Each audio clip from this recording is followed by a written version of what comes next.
देखिए, दंडक्रम को समझना यूं तो आसान नहीं है, लेकिन सरल भाषा में जितना हमने समझा जाना वो ये था कि ये मंत्रों को सीधा सीधा नहीं, उल्टा नहीं, बल्कि दर्जनों तरीके से बोलने की विधि है। इसमें हर शब्द को उसकी जगह से हटाकर फिर वापस जोड़कर, कभी दोहराकर, कभी तोड़कर, कभी उलटकर, नए क्रम में जोड़कर बोलना पड़ता है।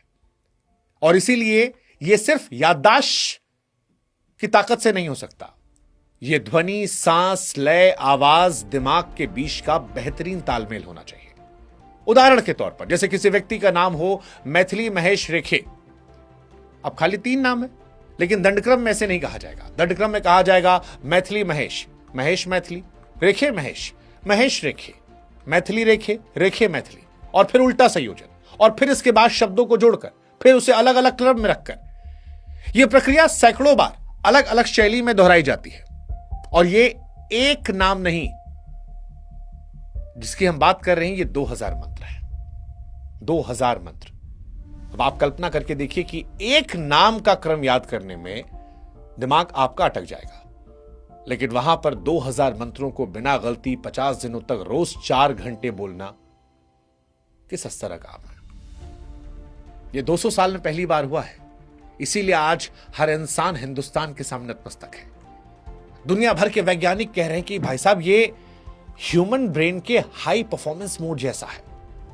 वो स्थिति जब दिमाग अपनी सबसे तेज, सबसे सटीक, सबसे एकाग्र अवस्था में होता है।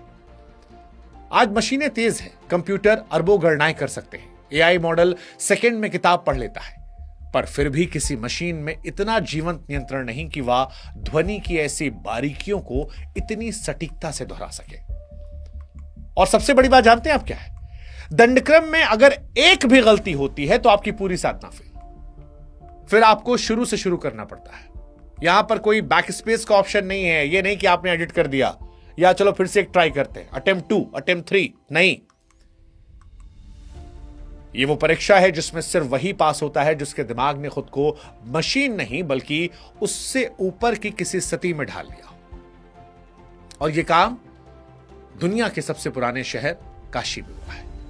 वही काशी जहां हजारों साल पहले वेदों की ध्वनि पहली बार गूंजी थी, जहां ऋषियों ने स्मृति की थी, जहां शक्ति विकसित हुई, जिसने पूरी मानव सभ्यता को पढ़ना लिखना सिखाया।